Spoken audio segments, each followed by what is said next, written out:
Assalamualaikum warahmatullahi wabarakatuh. Waalaikumsalam warahmatullahi wabarakatuh. Kembali lagi di Panah. Apa sih Panah itu? Podcast sejarah. Dengan saya sebagai host Harun Al-Rasyid bin Saidi Anwar.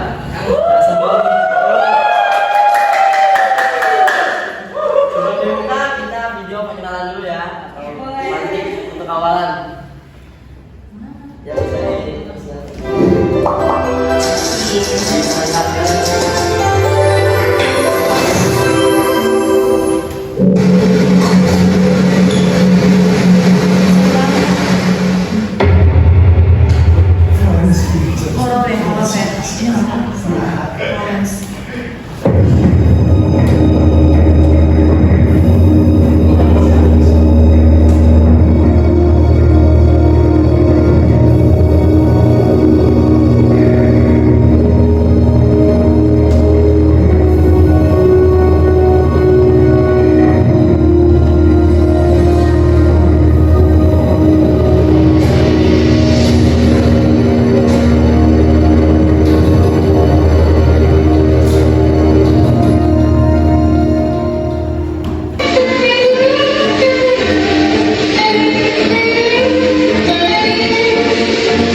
menyampaikan usulan agar kaum perempuan tidak saja memajukan kehidupan berkeluarga, tetapi mengedepankan pentingnya peranan dan posisi sosial.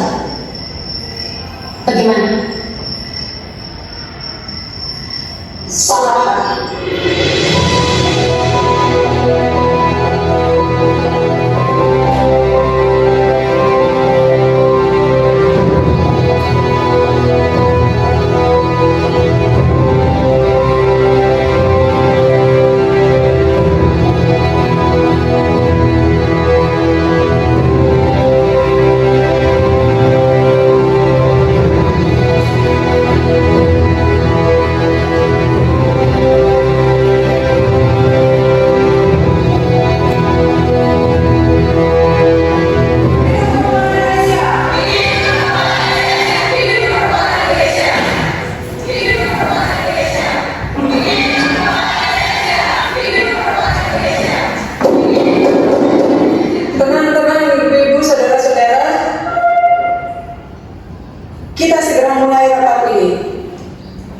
Sebelum saya memulai pembicaraan ini, pantas rasanya saya jelaskan lebih dahulu kenapa saya tidak memakai bahasa Belanda atau bahasa Jawa. Bukan sekali-kali karena saya hendak merendahkan bahasa ini atau mengurangkan nilainya.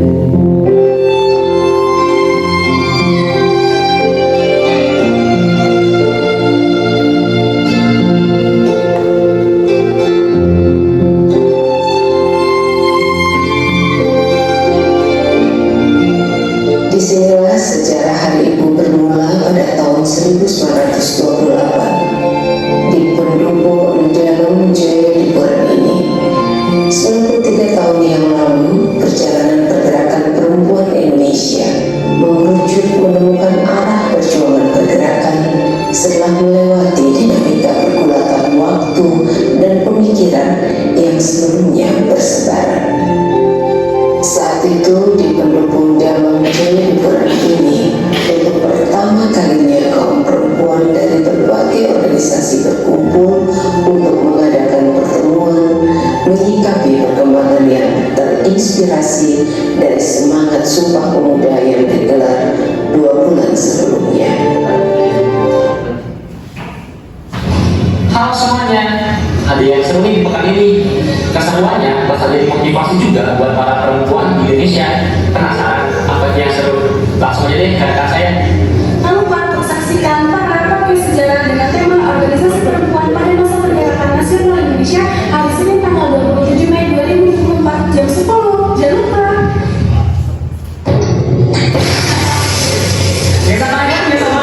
Jangan lupa saksikan keseruannya.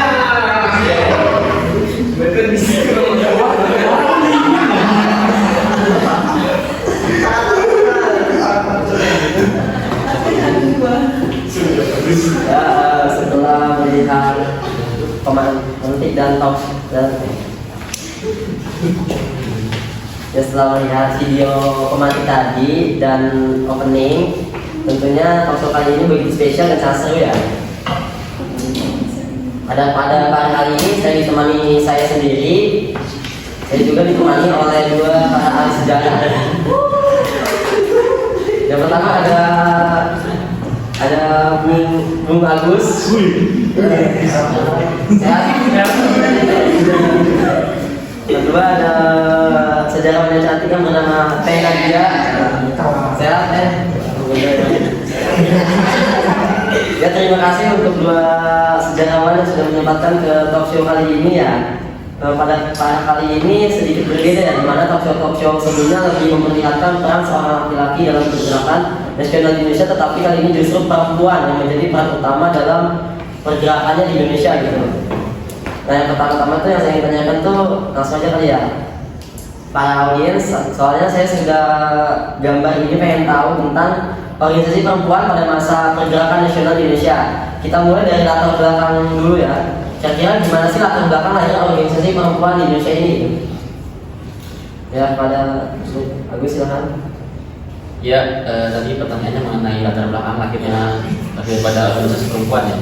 Ya, lahir organisasi perempuan di Indonesia tidak terlepas dari konteks sejarah dan sosial pada awal abad ke-19 dan juga awal abad ke-20. Ketika kesadaran akan pentingnya pendidikan dan hak perempuan mulai menguat. Pada masa itu, perempuan Indonesia mulai memperoleh akses yang lebih luas terhadap pendidikan. Berkat upaya-upaya tokoh seperti Raden Ajeng Kartini, Raden Dewi Sartika, Maria Walanda Maramis, hingga Siti Walidah, yaitu pendiri daripada organisasi Aisyah, di mana mereka yang memperjuangkan emansipasi dan pendidikan bagi kaum perempuan. Kesadaran ini kemudian mendorong pembentukan organisasi-organisasi perempuan di Indonesia pada masa pergerakan nasional. Ternyata cukup banyak juga ya ternyata pahlawan-pahlawan wanita di Indonesia ini ya. Kemudian dari latar belakang terbentuknya organisasi perempuan di Indonesia menarik juga ya Bang. Dari tadi Abang jelasin, saya jadi penasaran kalau urutan organisasinya itu seperti apa sih? Ya, baik. Kemudian selanjutnya ada urutan daripada kronologi organisasi perempuan pada masa itu. Yang pertama itu ada organisasi bernama Putri Mardika, yaitu organisasi yang perempuan pertama di Indonesia yang didirikan pada tahun 1912, tepatnya di Jakarta. Kemudian setelah Putri Mardika dilanjut ke ada organisasi bernama Kartini Fonds. Kartini Fonds adalah organisasi perempuan yang didirikan pada tahun 1912 atau 1913 oleh Tuan dan Nyonya Van Deventer yang didirikan pertama kali di Semarang. Dan yang ketiga ada Keutamaan Istri. Keutamaan Istri adalah organisasi perempuan yang didirikan pada tahun 1913 di Tasikmalaya. Organisasi ini menaungi sekolah-sekolah khusus perempuan yang didirikan oleh Raden Dewi Sartika. Dan mengenai Keutamaan Istri ini masih menjadi perdebatan bahwa organisasi pertama yaitu antara Putri Mardika ataupun Keutamaan Istri, karena ada sumber yang menyebutkan bahwasanya Keutamaan Istri itu berdiri sekitar tahun 1908. Dan kemudian juga ada yang menyebutkan bahwa Putri Mardika lah organisasi perempuan pertama yang ada di Indonesia. Dan para pakar sejarawan sepakat bahwasannya organisasi pertama yang lahir di Indonesia yaitu Putri Mardika pada tahun 1912. Dan yang berikutnya itu organisasi bernama Kerajinan Amai Setia. Kerajinan Amai Setia adalah organisasi perempuan yang didirikan di Kota Gadang, Sumatera Barat pada tanggal 11 Februari 1914. Organisasi ini didirikan oleh Rohana Kudus bersama Ratna Putih dan Hadisah. Kemudian dilanjut ada pula organisasi bernama PIKAT atau Percintaan Ibu pada Anak Kemurahannya. PIKAT sendiri adalah organisasi wanita yang didirikan oleh Ibu Maria Yosephine Katrina Walanda Maramis di Minahasa, Sulawesi Utara pada tanggal 8 Juli tahun 1917. Dan yang terakhir yaitu ada Aisyah. Aisyah adalah organisasi perempuan otonom yang didirikan di Yogyakarta pada 22 Rajab 1335 Hijriah atau 19 Mei tahun 1917 oleh Siti Walidah atau yang biasa dikenal dengan Nyai Ahmad Dahlan. Dan setelah daripada organisasi-organisasi tersebut lahirlah organisasi kecil lainnya sehingga muncullah sebuah kongres pertama yaitu Kongres Perempuan. Ya, ternyata banyak juga ya organisasi besar untuk perempuan di Indonesia gitu untuk memperjuangkan hak-haknya pada masa kemerdekaannya. Kurang lebih ada 6 ya. Ada dari Putri Mandika, Kartini Fons, Keutamaan Istri, Kerajinan Amri Satya, Percintaan Ibu kepada Anak, dan Asia ya. Nah selanjutnya tuh setelah menyampaikan dari mengenai pendirian Kartini Fons, bisa paparkan lebih jelas terkait Kartini Fons ini gitu. Ya mungkin dari sedikit penasaran mengenai Kartini Fons itu sendiri, mungkin saya akan jelaskan lebih jelas, mungkin tapi singkat saja ya. Karena sebenarnya materi yang akan kami sampaikan pada kali ini lebih diminta kepada Kartini Fons. Ya, Kartini Fons sendiri proses berdirinya lumayan panjang, di mana dimulai dari tahun 1912 untuk mengumpulkan dana terlebih dahulu dengan perjalanan yang cukup panjang. Akhirnya pada tahun 1913 didirikan secara resmi di Semarang oleh Tuan dan Nyonya Van Deventer. Jadi daripada Kartini Fons ini awalnya adalah sebuah lembaga yang dimana dituntut untuk menghasilkan sebuah pendanaan kepada para kaum perempuan untuk mengakses sebuah pendidikan gitu. Kemudian daripada pendanaan tersebut dulu menjadi sebuah organisasi yang dinaungi oleh Nyonya dan Tuan Van Deventer. Ternyata kali ini kita bakal mendalami tentang Kartini Fons ya. Nah, setelah mengetahui kapan didirikan organisasi Kartini Fons ini, bagaimana sih latar belakang lahirnya Kartini Fons ini? Ya kemudian ada pun latar belakang ya daripada lahirnya Kartini Fons ini berawal dari rasa kekaguman Van Deventer gitu terhadap Kartini, baik itu Nyonya Van Deventer maupun Tuan Van Deventer. Di mana hal tersebut mendorong gitu untuk berusaha mendirikan sekolah Kartini di beberapa tempat agar kaum perempuan khususnya di Jawa mendapatkan fasilitas pendidikan. Dengan begitu ke tahun 1913 secara berturut-turut sekolah Kartini mampu dibangun di Semarang, Jakarta, bahkan di Bogor. Lalu disusul di beberapa wilayah lainnya seperti di Madiun, ada pula di Malang, Cirebon, Pekalongan, Indramayu, Surabaya, bahkan di Lembang. Dan pada tahun 1912 Nyonya Van Deventer ini mendirikan suatu perkumpulan gitu yang diberi nama Kartini Fons atau Dana Kartini. Nyonya Van Deventer yang mendirikan organisasi wanita dengan nama Kartini Fons adalah tokoh politik etis. Kesempatan mendapatkan pendidikan bagi perempuan pada masa kolonial tidak terbuka seperti saat ini. Artinya pendidikan bagi kaum perempuan masih minim diterima. Hal ini terjadi lantaran di golongan bangsawan yang dapat menempuh pendidikan pada masa tersebut. Kartini Fons berupaya agar kaum perempuan memperoleh kesempatan yang sama di bidang pendidikan melalui Abedanon yang menerbitkan surat-surat Kartini yang berjudul Habis Gelap Terbitlah Terang yang seperti kita semua tahu, dan dari ide dan gagasan mengenai pendidikan bagi kaum perempuan mendapat sorotan dari sejumlah organisasi non pemerintah. Kemudian diadakanlah kegiatan pengumpulan dana yang kini dikenal dengan Kartini Fons atau Dana Kartini atau usaha Tuan dan Nyonya Van Deventer yang nantinya dapat dimanfaatkan untuk membangun sekolah Kartini. Setelah itu, setelah tadi sudah dijelaskan mengenai latar belakang dan urutan organisasi perempuan yang pada masa pergerakan nasional, kita beralih ke bagaimana sih perkembangan sekolah Kartini dari masa ke masa, dimulai dari pembukaan sekolah Kartini di Semarang pada tahun 1913. Ya, mungkin tadi karena saya sudah menjelaskan mengenai berbagai macam kronologi, baik itu awalan mengenai Kartini. Di sini juga kan saya ditemani oleh ahli sejarawan satu lagi daripada Nadia. Ya mungkin Teh Nadia juga bisa menjelaskan gitu daripada pertanyaan yang ditanyakan host. Ya, baik, Nadia, kita silakan. Jadi sekolah Kartini ini pertama kali didirikan di Semarang.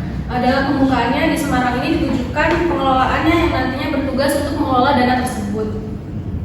Nah, anggaran ini disahkan dalam keputusan pemerintah Hindia Belanda pada tanggal 28 Maret 1913 pada nomor 60. Sebagai pelopor yaitu Van Deventer, penggiat politik etis, beliau mengatakan bahwa sekolah Kartini ini bertujuan untuk mempersiapkan lapangan kerja yang nantinya akan terbuka bagi sebagian besar anak perempuan. Nah, sekolah Kartini di Semarang ini mulai berkembang pesat pada tahun 1915. Hal ini terlihat dari pembangunan fasilitasnya, gedung sekolah baru, dan banyaknya siswa yang minat pada sekolah tersebut.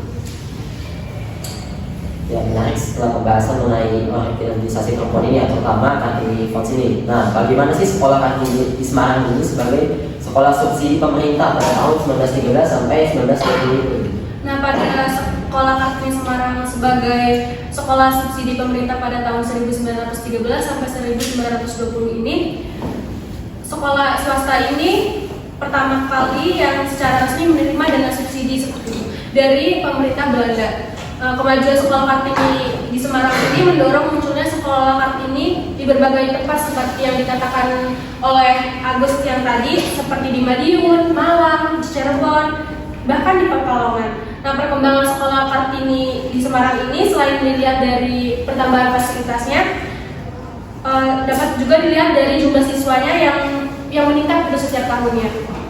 Hal ini menjelaskan bahwa masyarakat pribumi khususnya di daerah Pulau Jawa mulai menyadari pentingnya akan pendidikan. Oke, terima kasih ya.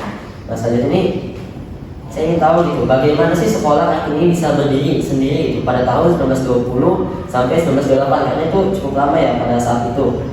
Itu 8 tahun karena saat itu sedang masa penjajahan kolonial Hindia Belanda gitu. Nah, apakah pada saat itu adakah hubungan ekonomi Hindia Belanda yang mengalami krisis pada saat itu? Sebenarnya ada sih ya.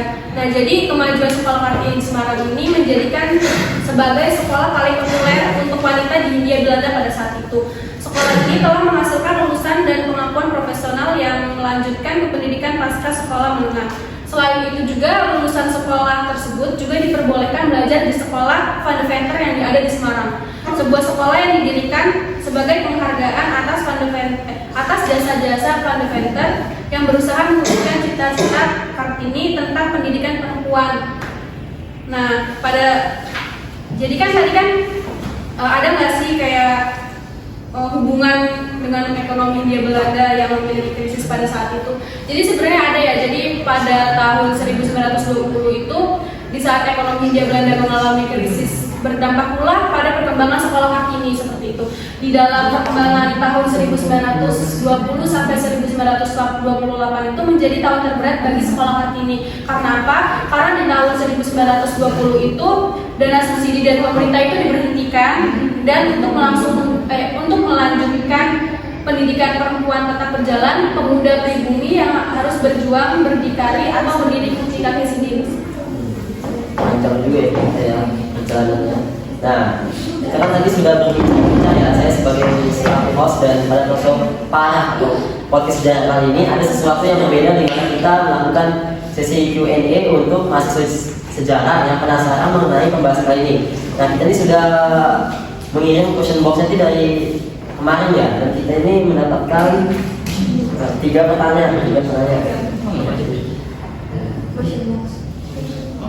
Oh, panjang.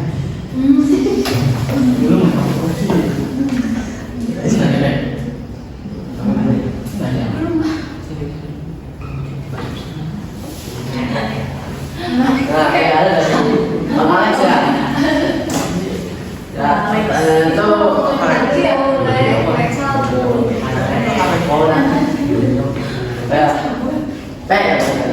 nah, dari Bang nanya ada apa Alex? Nah, terus nanya, mau nanya dong abang ganteng.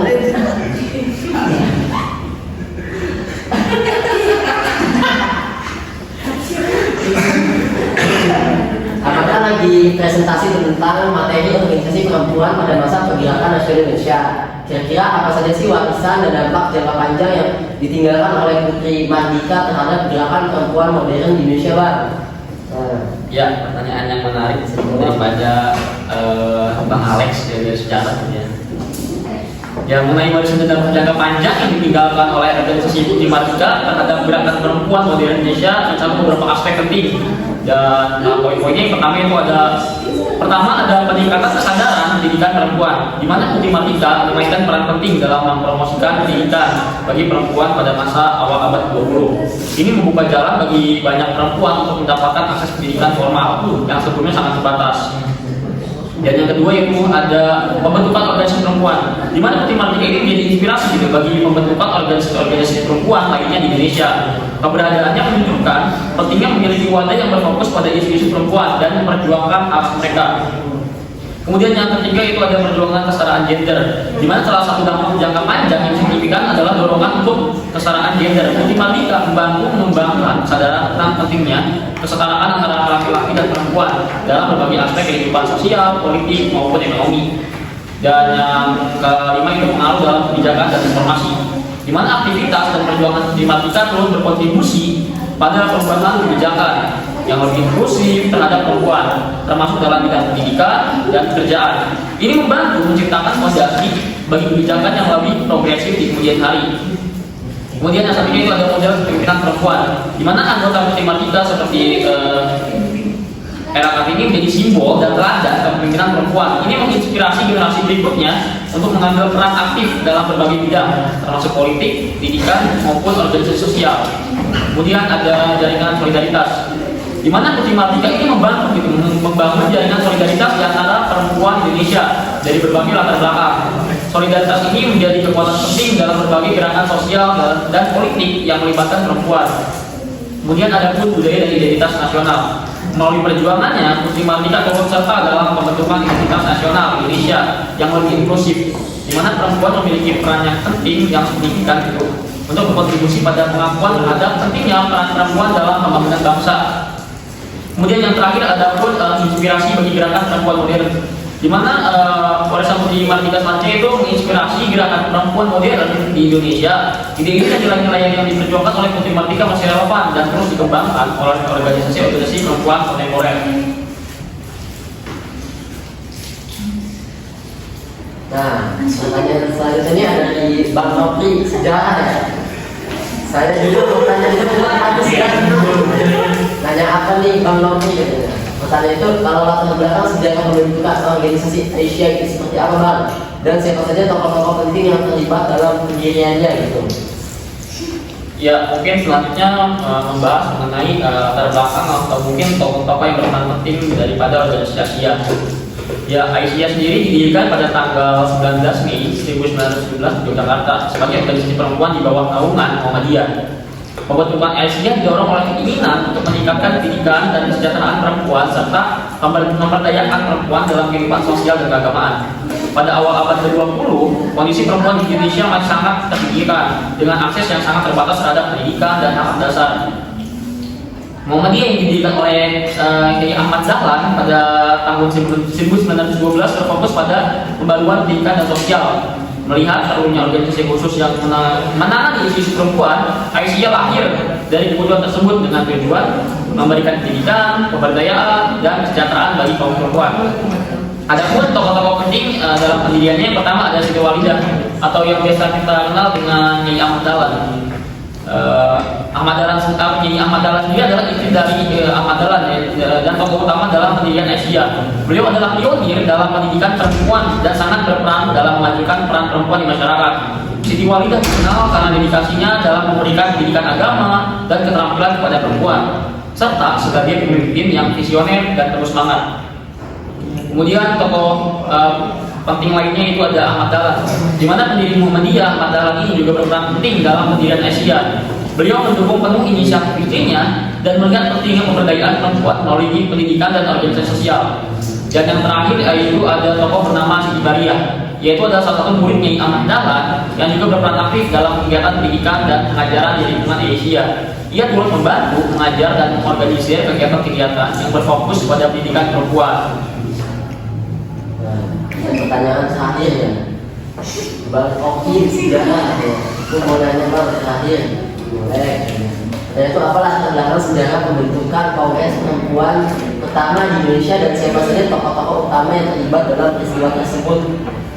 Ya, pertanyaan menarik daripada Bang Okin yang mengenai Kongres Perempuan pertama gitu, atau Kongres Perempuan di Indonesia yang sebelumnya mungkin belum dibahas, baru dipaparkan sedikit saja. Ya, latar belakang daripada Kongres Perempuan ini pertama di Indonesia ini dikenal sebagai Kongres Perempuan Indonesia 1, diadakan pada tanggal 22 sampai 25 Desember 1928 di Yogyakarta. Kongres ini lahir dari keinginan untuk memperjuangkan hak-hak perempuan dan meningkatkan peran perempuan dalam pembangunan bangsa. Pada masa itu Indonesia masih berada di bawah penjajahan Belanda dan kondisi sosial ekonominya serta politik sangat menantang gitu bagi para kaum perempuan.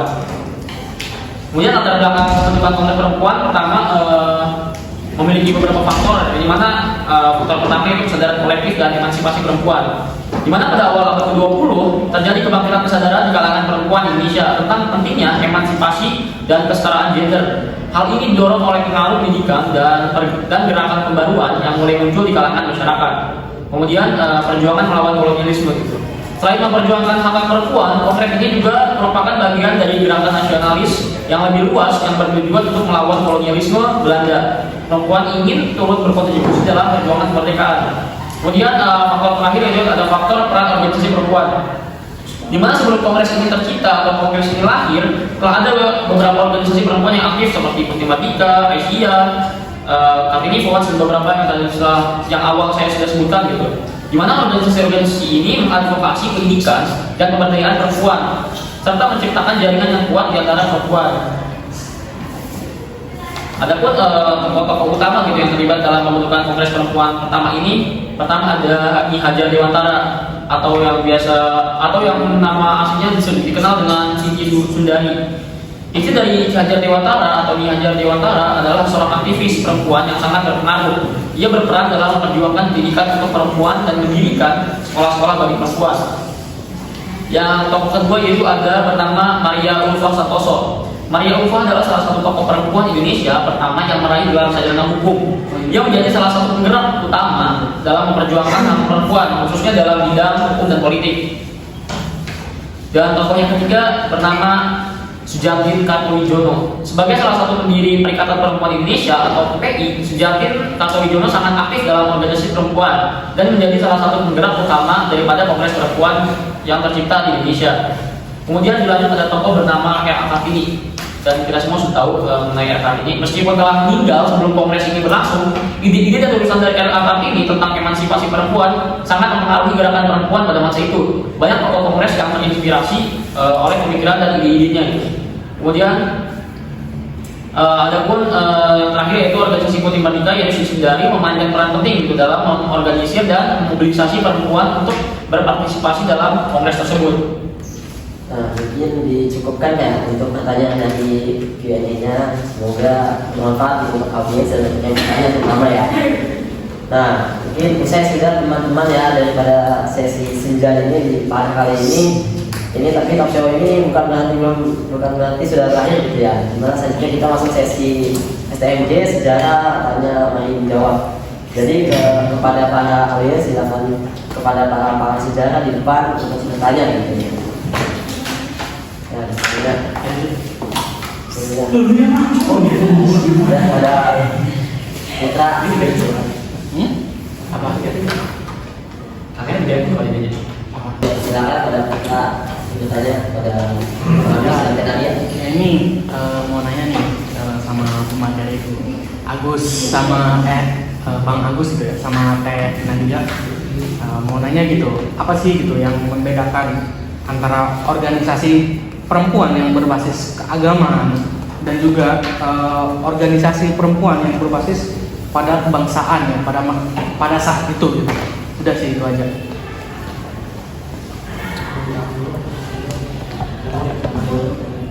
Ya, tamu dulu ya. Jadi, Baik, perkenalkan nama saya Teddy Prasetya. Izin bertanya kepada Bang Agus dan juga Teh Nadia. Itu tadi kan membahas tentang organisasi perempuan ya. Nah, kalau di sini tuh apakah organisasi perempuan itu berhubungan dengan organisasi pergerakan nasional yang di situ yang dipimpin oleh laki-laki, kaum laki-laki? Dan juga bila berhubungan itu bagaimana sih hubungan antara organisasi perempuan dan dengan organisasi pergerakan nasional tersebut? Baik, cukup gitu ya. bertanya. Ya, saya silakan. Izin bertanya, ada nggak sih jangka panjang dari gerakan organisasi perempuan pada masa pergerakan nasional terhadap kondisi sosial politik perempuan Indonesia setelah kemerdekaan? Mungkin untuk sesi pertanyaan diberikan untuk tiga penanya. Nah, sebelum para sejarah menjawab gitu, kita mungkin melakukan ice breaking dulu ya.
Kemudian ya sesi untuk menjawab pertanyaan yang tadi sudah disampaikan oleh para audiens ya.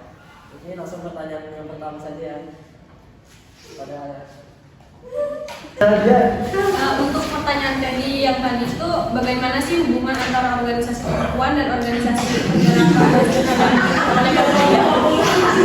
ya, mohon perhatian dari jadi hubungan antara organisasi perempuan dan organisasi pergerakan nasional yang dipimpin oleh kaum pria itu dapat bervariasi yang tergantung pada konteks dan tujuannya masing-masing seperti itu. Namun secara umum itu hubungan antara kedua organisasi ini bisa saling mendukung gitu, saling memperkuat dalam mencapai tujuan bersama untuk menciptakan perubahan sosial yang lebih adil.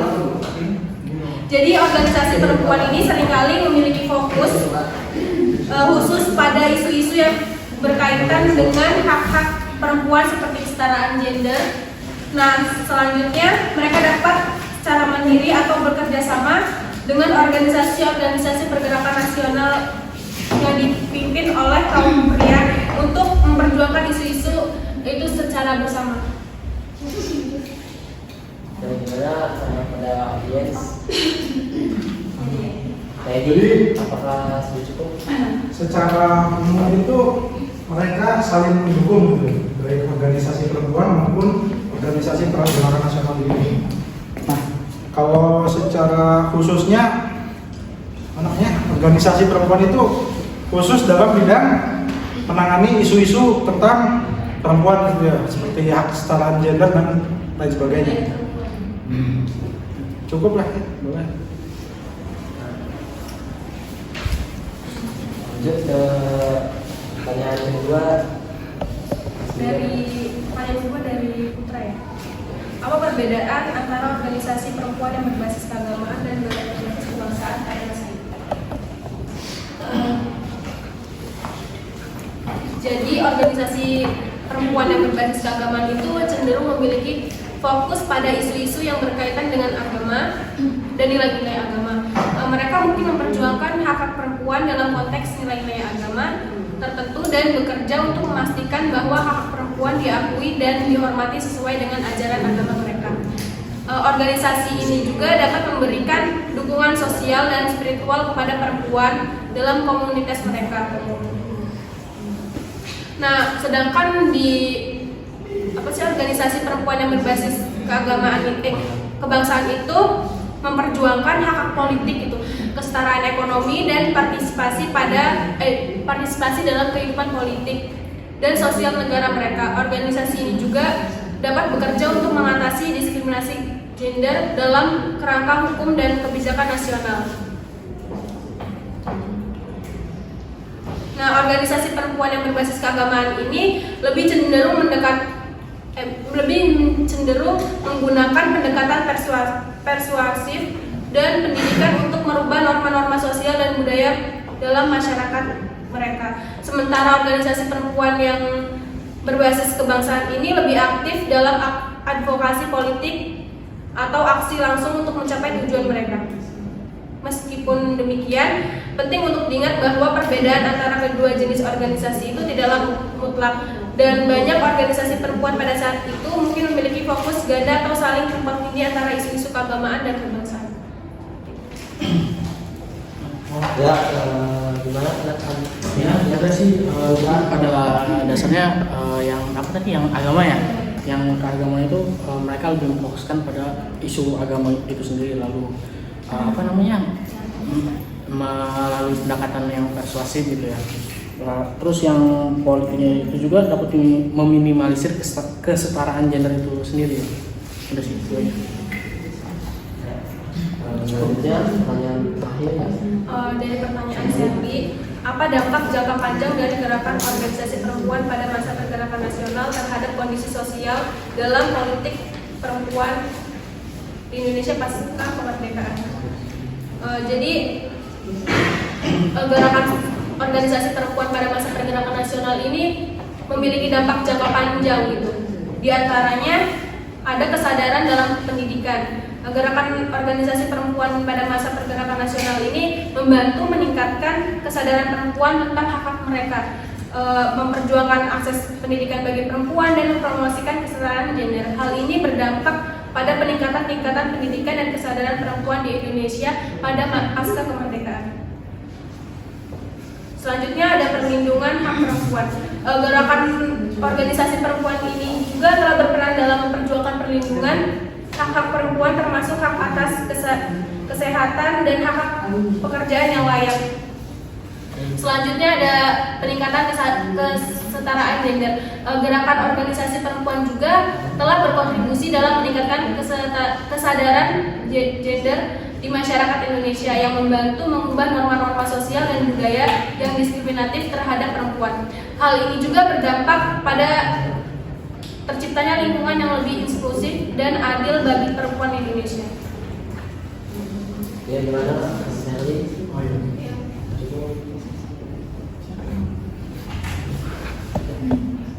Ya, mungkin sekian untuk para kali ini. Sampai jumpa di para hari berikutnya. Saya Muhammad Hasim sebagai host undur diri. Kalau ada jawaban yang patah jangan simpan di atas kursi. Kalau ada kata-kata yang salah jangan sampai lapor polisi. Assalamualaikum warahmatullahi wabarakatuh.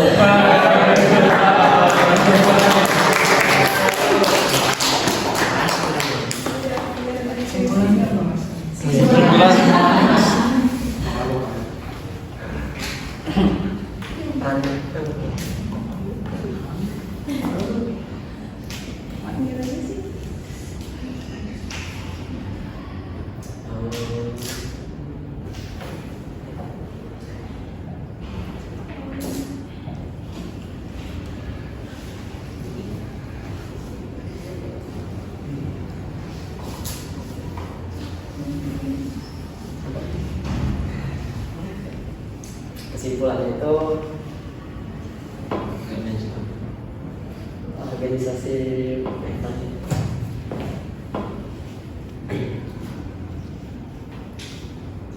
kesimpulannya itu perjuangan yang dilakukan Kartini dalam mengadakan pendidikan bagi perempuan yang mampu mendorong terbukanya kesadaran setiap orang bahwa kaum perempuan memiliki kedudukan yang sederajat dengan laki-laki.